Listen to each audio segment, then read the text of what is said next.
నుంచి ముస్లిం పేరెంట్స్కి వెళ్ళిపోతుంది కాన్స్టిట్యూట్గా. అంటే మీరు అర్థం చేసుకోండి మా దగ్గర ఎట్లుంటుంది అని. ఈరోజు కూడా भाई परसों एक हफ्ते पहले मेरे दो औलाद है, दोनों को खतना करा है. उसका वजह है, खतना कराने की वजह भी है. मेरा छोटा बेटा का को थोड़ा यूरेथ्रल ओपनिंग थोड़ा इमेच्योर है, मैं उसको ही कराया. बड़ा बेटे को दूसरा कुछ प्रॉब्लम था, मैं करा दिया. हमारे घर में कोई एतराज नहीं करे भाई. हमारे रिश्तेदार में बोला अरे क्या है भाई तू थुरकोल में ना. अरे ये बात దుర్గోలకి లేకపోతే హిందువులకు సంబంధించింది కాదు రవి. సైంటిఫికల్ గా దానికి రీజన్ ఉన్నది, రీజన్ ఉన్నది. అందుకనే చేయించినాం. ఏమైనా దుర్గగల్లో ఉంటే ఎవరమే పుట్టిన తప్పే ఉన్నది దాంట్లో. हम लोग आज भी मस्जिदों में जाते हैं, नमाजा पढ़ते हैं, वजूला करते हैं. आज तक हमारे घर में हलाल के बगैर कोई चीज नहीं खाते. इसलिए मुसलमान हक से हमारे घर में आके पूछते नहीं करते नहीं. घर में जो पे लगा हुआ रहता डाल लेते खा लेते. ऐसी चीज हमारे घर पर रहता. हमारे दादा साहब उन्होंने हमारे जब तक भी चबूतरे में बैठ के एतमाद पेपर और सियासत पेपर पढ़े करते थे.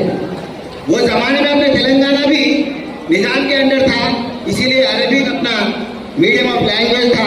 మన వైకేసీ గారు చెప్పినట్టు కూడా వాళ్ళ తండ్రి దగ్గర కూడా ఈ ఉర్దూ పండితులు వాళ్ళందరూ వస్తుండే చేస్తుండే. మీ అందరి నుంచి కూడా నేను వేడుకునేది ఒకటే, सबसे मैं आपसे गुजारिश कर रहा हूँ कि अपने पास कोई ये अपना हिंदू मुसलमान के मजहब के ये जो गलतियां कर रहे वो यहाँ पे होना नहीं चाहिए. और मैं तहे दिल से हमारे वसीम भाई और उनके जितने भी टीम है मैं सबको तहे दिल से शुक्र अदा करना चाहूँ. उनकी जो मेहनत है अल्लाह ताला उनको अच्छा रखे. గంగా జమున తహజీబ్ సంబంధించిన మా మెదక్లో నియాజ్ జ్యువెలర్స్ అనేది మా నియాజ్ తాత, ఇప్పుడు వాళ్ళ కొడుకులు వాళ్ళ మన్మళ్ళు వాళ్ళందరూ అది మన सुनार का दुकान लगा के चला रहे.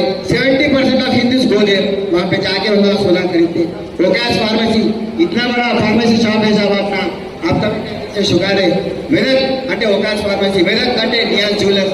अरे इतना మంచి మంచి కల్చర్స్ इतना अच्छा तहजीब से हम लोग आगे जा रहे.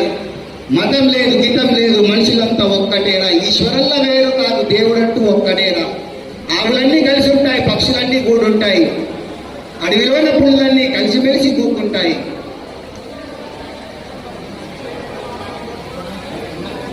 అన్నా అని తమ్ముడు అంటే, కొడకా అని తండ్రి అంటాడు.